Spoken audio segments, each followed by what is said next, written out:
J'espère que vous allez bien, j'espère que vous vous portez bien. C'est une enquête extrêmement précise et très intéressante. Et malheureusement, c'est ce genre d'enquête que les médias algériens devraient faire. Mais malheureusement, privés de la liberté d'expression dans notre pays, les médias nationaux, les journalistes indépendants qui sont sur place sont ou harcelés, contraints, réduits au silence, menacés d'emprisonnement à chaque fois qu'ils veulent faire leur travail de journaliste. Les journalistes indépendants qui sont exilés sont privés de pouvoir faire du terrain et du reportage sur le terrain en Algérie. Il reste quoi? Il reste les médias étrangers comme France 2 hier qui a fait une magnifique petite enquête de 5 minutes sur le trafic des rendez-vous de visa pour les visas Schengen pour la France.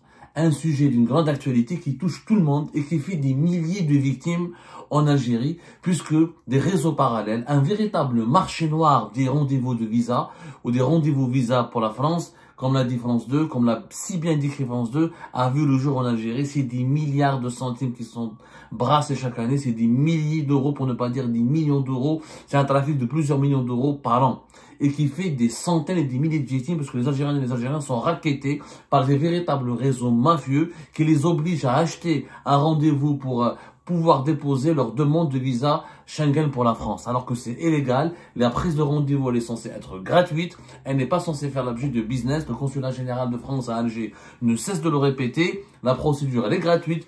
Ce qu'il faut payer, c'est les frais de traitement du visa, mais c'est pas le frais, c'est pas pour prendre un rendez-vous. Il n'y a pas de frais. On fait payer les Algériens et les Algériens pour prendre un rendez-vous et avoir la chance et la possibilité de déposer son dossier de visa, sa demande de visa pour la France.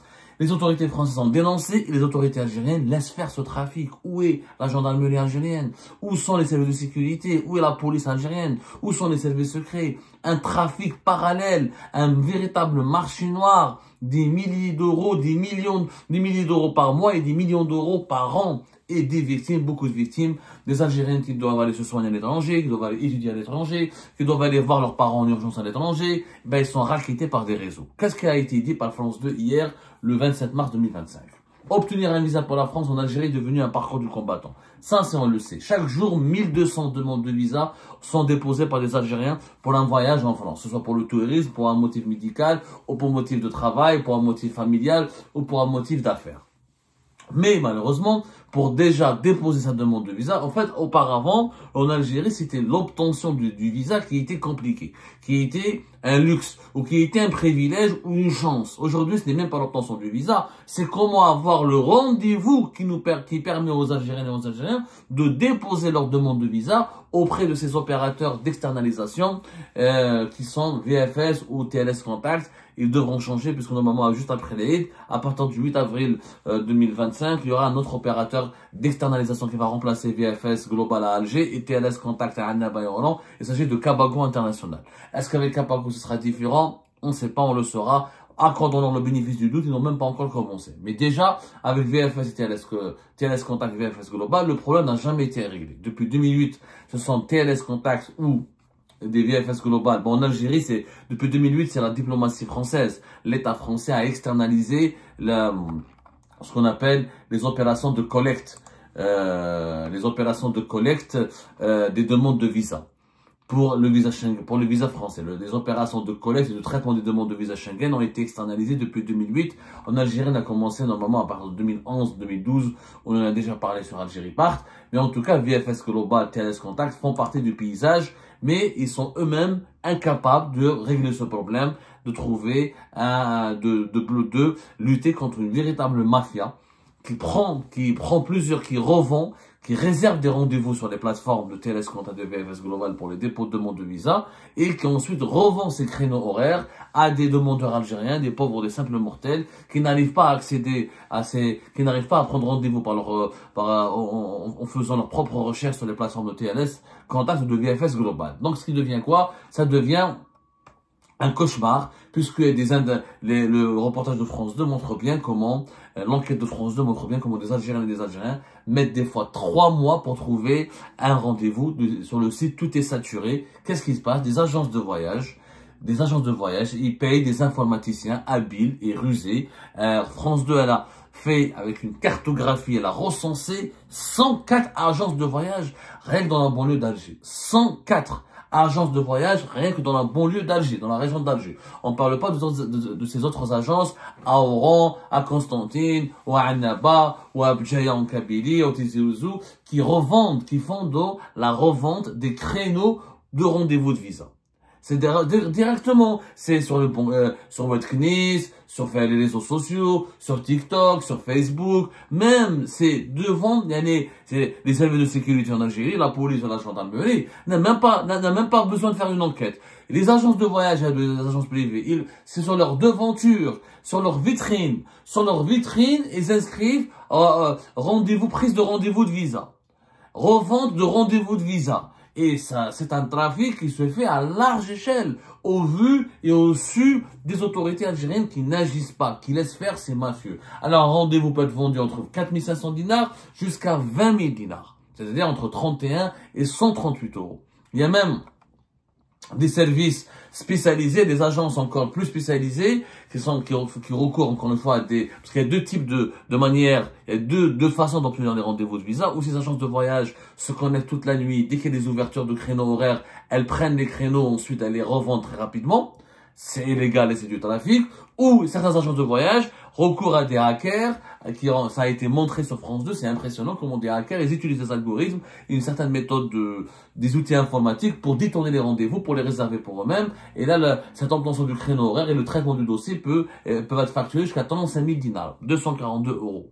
C'est une agence privée qui accomplit toutes les démarches à la place du demandeur de visa. Elle lui prend le rendez-vous, elle lui prépare le dossier pour qu'il aille le déposer. 35 000 dinars, c'est pratiquement 2 fois le salaire minimum. C'est pratiquement 2 fois le salaire minimum en Algérie. C'est un trafic à large échelle. 104 agences qui font dans le détournement et qui sont devenues des opérateurs du marché noir des rendez-vous de visa.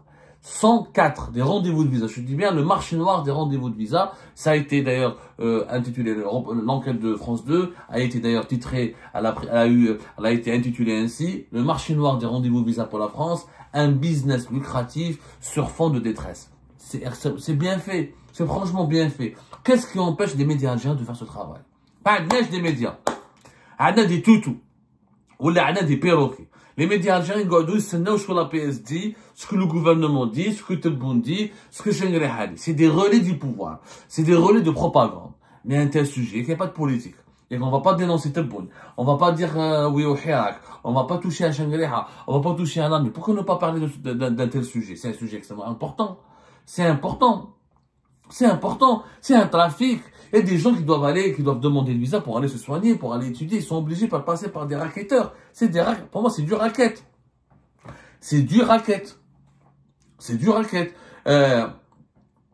Il y a même France 2, elle a même montré comment ce trafic de rendez-vous ces rendez-vous visa ne concerne pas uniquement la France. La plupart des agences proposent aussi des créneaux pour obtenir un visa pour l'Espagne ou l'Italie. Plusieurs offres d'emploi pour travailler dans ces agences que nous avons pu consulter en ligne requièrent comme compétence professionnelle une maîtrise des rendez-vous. C'est-à-dire, ils recrutent des informaticiens ou des jeunes qui maîtrisent les outils informatiques ou des gens qui ont une certaine compétence ou qui ont une certaine, un talent pour la maîtrise des outils informatiques, des programmes informatiques ils sont spécialisés dans le détournement des rendez-vous.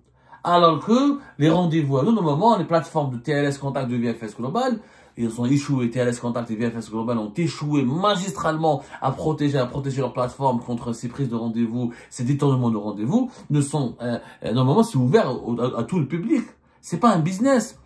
Déjà, il y a qu'un seul, entre les services consulaires des ambassades européennes en Algérie et le public et les demandeurs algériens de visa Schengen, il n'y a qu'un seul intermédiaire, normalement, c'était censé, ces opérateurs d'externalisation, qui sont VFS Global ou TLS Contact.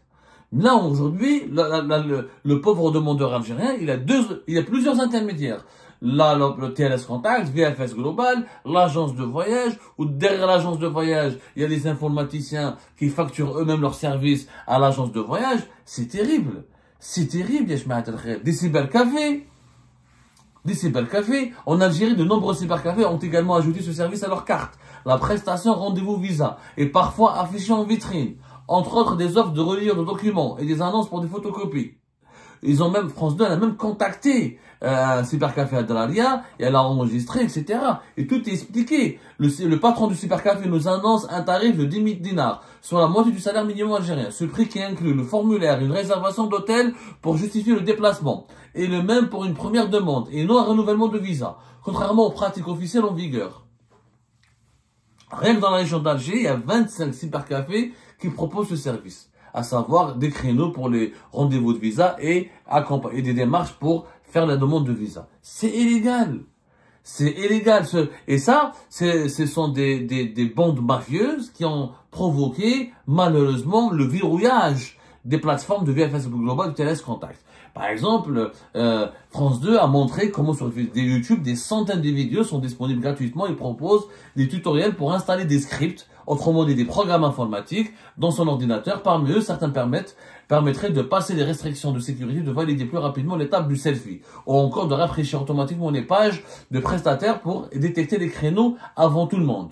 D'autres proposent des bots, des robots informatiques pour alerter la mise en ligne de nouveaux créneaux de rendez-vous. Donc, ils ont des outils informatiques, ils ont des robots informatiques, ils ont des programmes informatiques qui permettent de détecter rapidement la mise en ligne des nouveaux rendez-vous, et les créneaux sont détournés par ces agences, ou là par ces informaticiens qui travaillent pour ces agences, ou par ces propriétaires des gérants de cybercafés. Ensuite, ils sont revendus. Ils sont revendus 10 000 dinars, 15 000 dinars, 19 000 dinars. C'est cher, c'est énormément cher.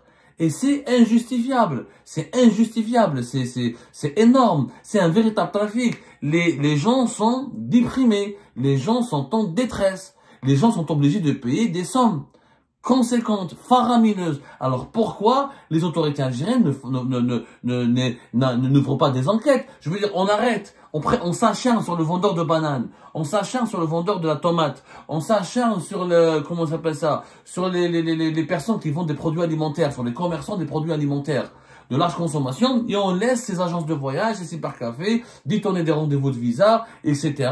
Bon, d'ailleurs, je ne comprends pas pourquoi aussi le consulat de France ne dépose pas plainte. Le consulat général de France, il est victime. Les consulats d'Italie et d'Espagne, les services consulaires, devraient aussi saisir la justice algérienne, devraient aussi saisir les services de sécurité. Eux aussi, ils se complaisent, ils sont un peu silencieux. Bon, c'est vrai que l'ambassade de France à Alger, en Algérie, c'était en mois de janvier, le 25 janvier 2024, ils ont fait une vidéo dans laquelle le consul général de France explique que voilà, il faut pas payer. Voilà, c'est une vidéo que je pourrais vous écouter. Voilà, attendez une minute, hein. Prise de rendez-vous, c'est quelque chose de gratuit. Donc vous n'avez pas à aller chercher ailleurs ce que vous pouvez obtenir. Voilà, la prise de rendez-vous, elle est gratuite. Le consul général de France à l'époque, en janvier 2024, il avait fait une vidéo qu'il avait diffusée sur les réseaux sociaux pour mettre en garde, pour rappeler les Algériens et les Algériens à ne pas acheter les rendez-vous. Il faut pas les acheter, ces rendez-vous. Il faut boycotter ces mafieux, il faut boycotter ces réseaux, ces opérateurs mafieux pour que leur business arrête d'être florissant. Mais malheureusement, pourquoi le consulat général de France ne dépose pas plainte? Ils n'alertent pas les services de sécurité. Et puis les gendarmes et les policiers algériens connaissent ces agences de voyage, connaissent le cybercafé, ils ont des sièges, ils ont des locaux qui sont repérables, ils ont des adresses, ils ont des sièges sociaux, ils ont des locaux, encore une fois, on peut aller visiter, on peut aller perquisitionner ces agences de voyage, perquisitionner ces cybercafés et arrêter ce business. Parce qu'on est en train de racketter les Algériens et les Algériens. Vous imaginez des personnes malades, ils doivent attendre 3 mois au pays, l'équivalent du SMIC, voire plus, ou la moitié du SMIC, ou 2 fois le SMIC, s'ils veulent des procédures d'urgence, s'ils veulent un rendez-vous en urgence, s'ils veulent déposer en urgence. C'est du racket. Voilà, franchement, France 2, ils ont fait un travail excellent hier soir, il faut le reconnaître. J'aurais aimé que ce sujet soit traité par un média algérien. Nous, on n'est pas sur place, on n'aurait pas pu le traiter. Vous allez me dire, France 2 n'est pas sur place. Ils ont pris des images, ils ont enquêté, ils ont des grosses équipes. Dans Algérie Park, on traite en priorité des sujets politiques beaucoup plus graves, des sujets économiques beaucoup plus graves, et des sujets sociaux aussi beaucoup plus graves, comme le trafic des visas médicaux que nous avons révélé entre l'Algérie et l'Espagne, à travers un opérateur privé algérien, et comment ces migrants algériens, comment ces patients algériens se transforment en migrants illégaux, et pour aller ensuite quémander, malheureusement, l'aide sociale de l'État français, l'aide médicale de l'État français, et les services de relogement de l'État français. Ça va nous, Algérie part, on fait exploser les affaires, mais il peut pas y avoir qu'Algérie part en Algérie. Il devrait y avoir d'autres médias sérieux, rigoureux. On a des chaînes de télévision en Algérie, on a des médias publics, on a le Moudjahid Horizon, mais qu'est-ce que les journalistes algériens qui peuvent faire ce sujet? Aller enquêter sur le trafic des rendez-vous visa. C'est interdit. C'est interdit, c'est illégal, c'est immoral et c'est du racket. Et c'est du racket. Maintenant, les révélations ont été faites. Qu'attendent les services de sécurité? Ah, pour les vendeurs de bananes et les sardines, ou je sais pas quoi, pour les produits alimentaires, les commerçants sont emmerdés, surveillés, harcelés, etc. Et pour ce trafic, personne ne lève le petit doigt. Visiblement, peut-être les autorités algériennes trouvent même leur compte. Ça ne peut pas durer. Cette impunité ne peut pas durer. Il faut mettre fin à ce trafic des rendez-vous visa, à ce marché noir des rendez-vous visa, à ce racket généralisé.